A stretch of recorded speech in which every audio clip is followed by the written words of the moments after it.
You are now listening to Krossfire with Shan and Junsen.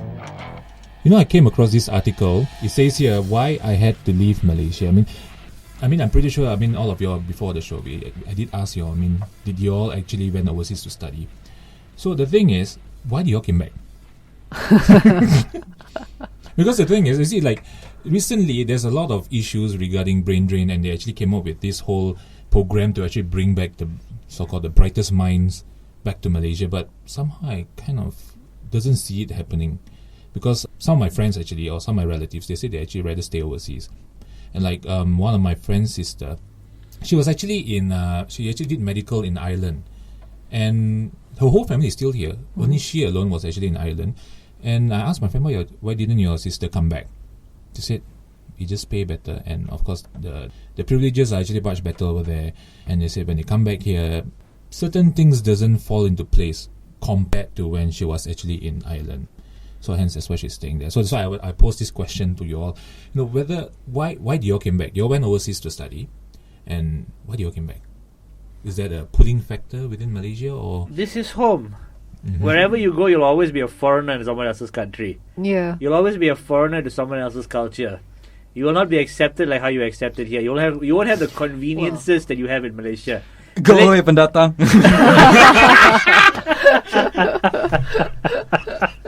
yeah, what you also not? That's what I was going to. Yeah, that's what I was going to. At least I don't pretend.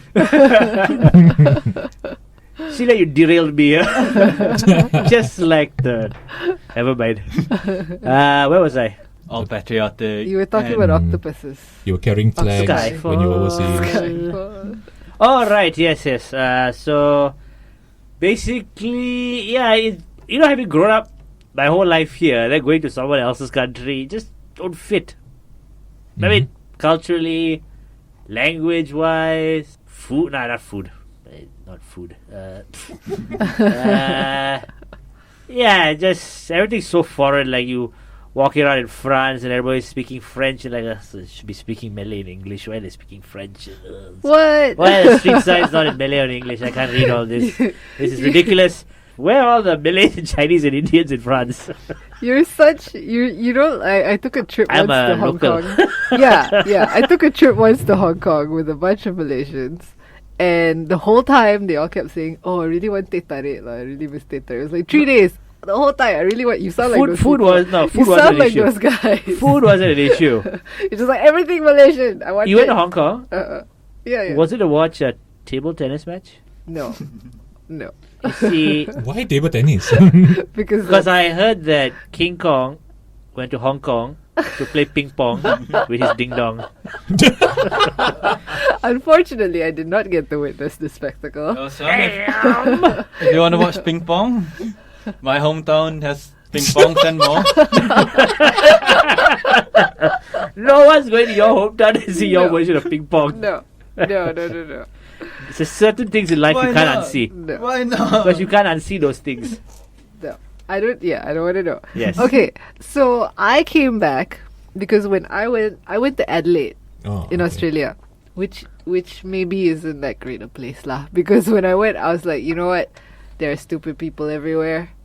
I'm gonna just go back home. You know what? It's not like you can escape it. You can't escape it. How long were you there? I was only there for a year. And I finished my degree there. And then it was either go on and further my studies there, come back here for the studies, or start working, or or work there, or all that. And I went, I'm just gonna go back and start working. I'm not gonna look at the horror in your eyes. Yeah. There the was, flashback just went. There was nothing in Adelaide where I went, oh, this is so much better. There were things that were nice, like the weather was nicer. You can walk in colder weather much more. Things like that. I liked the cold weather when it was cold, but at least not that cold lah. Yeah, that's another thing. I hated the weather in Halifax. Oh yeah, you experienced like massive. Even polar bears were coming with jackets. It's like, ooh, this is too cold. This is too cold.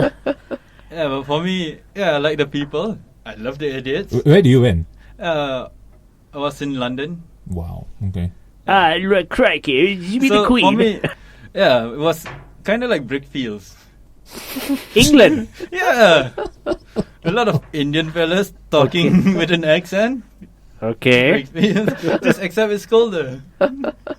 So basically, you went all the way to England and stayed in Little India. With aircon. With aircon on. thought they were British and then came back.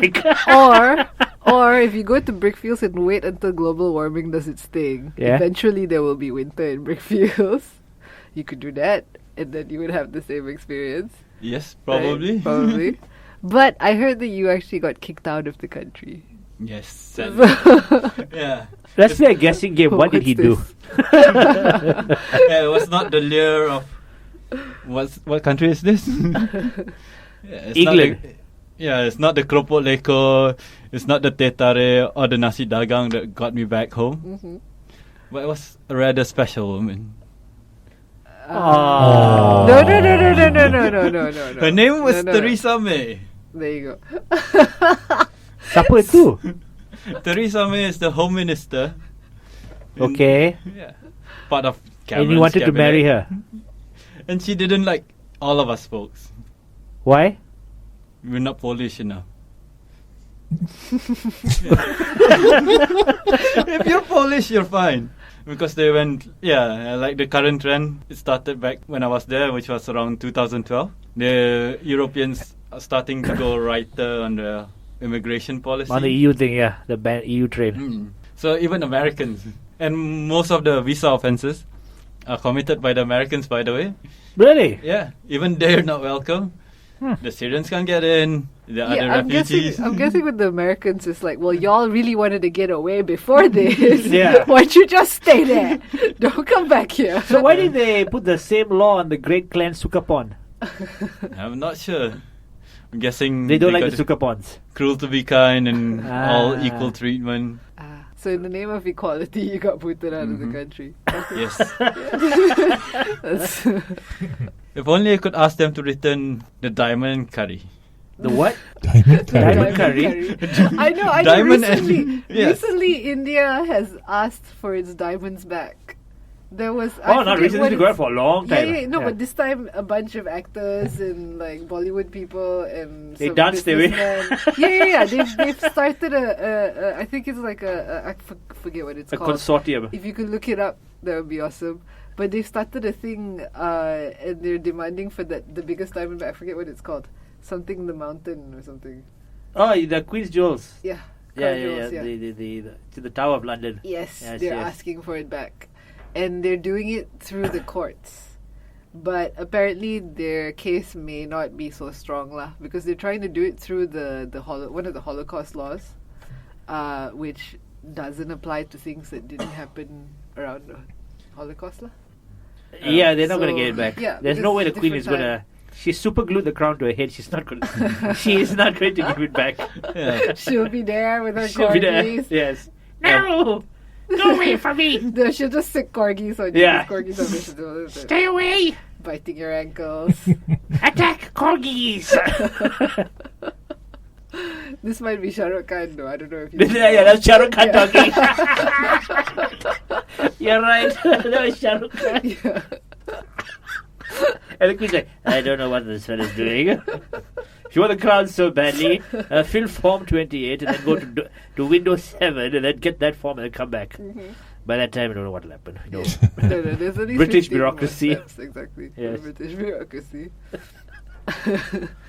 Yeah, so he was forced to come back. I came back because it's the same everywhere. And you came back because there's no place like home. There's no place like home. I clicked my heels 3 times and I was back in Klang. Going like, Okay, so Junsen, why didn't you go somewhere else? Was you like, I'm not even going to try, this place is the best? Yeah, the thing is, I didn't go overseas to study in a way, but the thing is, I actually went for a long holiday. Once was in Korea for 20 days, and another time was in China for 7 days. And the funny thing about it is, I prefer Korea than China. So when I was in China, actually, I was really hoping to come home because, number one, I think the language barrier. in China? Yeah. Oh, yeah, everything Mandarin. Yeah, I mean, this, I don't know, somehow the the area that I went, the Mandarin that they speak is as if they are underwater. Oh, okay. I really can't understand. I really can't It understand. was a dialect? It's not a dialect. It's just that it's just like listening to American speaking English and a Scottish speaking English. So it's a little bit difficult actually for me to understand. And communication was a big barrier. I mean, of course, the first few days it was fun. Go there, wow, get excited. But I think by the third day, I actually got homesick already. But not teh tarik, right? Not really. Okay. It's just that when I came back to Malaysia, right, the first thing I did was when the taxi guy said, "Bang, nak pergi mana?" I was like, "Oh, BM. Thank God, a language that I can actually speak." Because good there, they can't speak English. I speak very limited Mandarin. Right. I speak fluent Mandarin. Oh. They call me teacher. You'll never see me coming. There's no such thing as heroes. Are you trying to place the voice? No. It's Mandarin. I mean, Edward is just looking at me in shock. I'm just disappointed. Oh, you speak Mandarin. No, I'm just disappointed at you doing that. Oh, okay. Never again, Shan. Never again. Sorry. Had to pull out that So joke. yeah, I mean, somehow I don't know. I prefer coming back to Malaysia myself as well. And the thing is, a lot of people complain about the political situation, the people, whatever. I mean, they complain about the problem. But the thing is, for me, I believe is fix the problem. Not only that, the politics may be one thing, but when you walk outside and you just look at Malaysia and you don't think of the scenarios of the politics or whatever, you just walk outside, people are friendly, everything's still doing the same thing it's doing, things are going on, things are going off. It's the same Malaysia, nothing's changed. No, and this is the thing. If you were... It's because you're from Malaysia, you know its problems, you're invested in its problems, so Yes. it annoys you. If you're in another country, there are problems there as well. There are things that aren't going well. There are things that its citizens want desperately to change, but it's not really your burden. Yep. So you don't have to go there and worry about it. You just go, oh, this is really nice. Whereas, No, but I was taking on their burden. I was protesting a lot. Yeah. What were but you protesting? Your protesting is not really what do you call your style of protesting? I'm a selectivist. A selectivist. Okay, what's the selectivist? A selectivist is the slacker activist. So you don't- Yo, those people are No, I'm not the... Most selectivists are the online kind. So they click a button and fill up forms. Yes. keyboard I warrior. just go to protest and not do anything. Or you just sit there like a crikey. Crikey. Dance along And if there's drinking. dancing. And Drinking drinking. if there's drinking. Meet Alan Moore. Yes, Yeah, I did meet Alan Moore. Yes. But I think, it's not just political. Because if you look at it, over there I met a lot of different people. Iraqis, Tamil Tigers, and people from all over the world. They all have problems. We all have problems. This is true. When I was in Adelaide, there was a very tiny protest. I think maybe like 6 people on the steps of the courthouse or something. It was because they were trying they were trying to stop the government from getting Telstra and all the major telcos to basically allow them to, I think it was censor the internet. Oh yeah, Australia is really bad with that, right? Yeah. So they were trying to stop, but all the companies refused to do it in the end. So the internet isn't censored there. But basically, 6 guys on the court steps going, no censorship on the internet. I'd like to wrap up this segment. What do you all think is the solution or the main cause of this brain drain? Shan? False information, thinking that the grass is greener on the other side. But then again, if you want to go overseas, please do, because I think there's too much traffic on the road anyway. Vanessa? I don't know if there's necessarily a brain drain or whether it's just, every country has people who relocate and, for various reasons. Perhaps there is a brain drain, or perhaps we're just not very good at utilizing the talent that's here. Could be a thing as well. Well, I would go with Departments of Statistics. Unemployment 20-year low is 3.8 or something stupid low like that. Okay. What brain drain is my question. See? Good point. So in conclusion, yes, like what Vanessa said, I have to agree, you have a very good point. There is brain drain in every country. It's just a matter of how many. Correct? Correct. But the thing is, there's always no place like home. Tune in every Friday to catch Shan and Junsen on Krossfire, only on Junsern and Shan.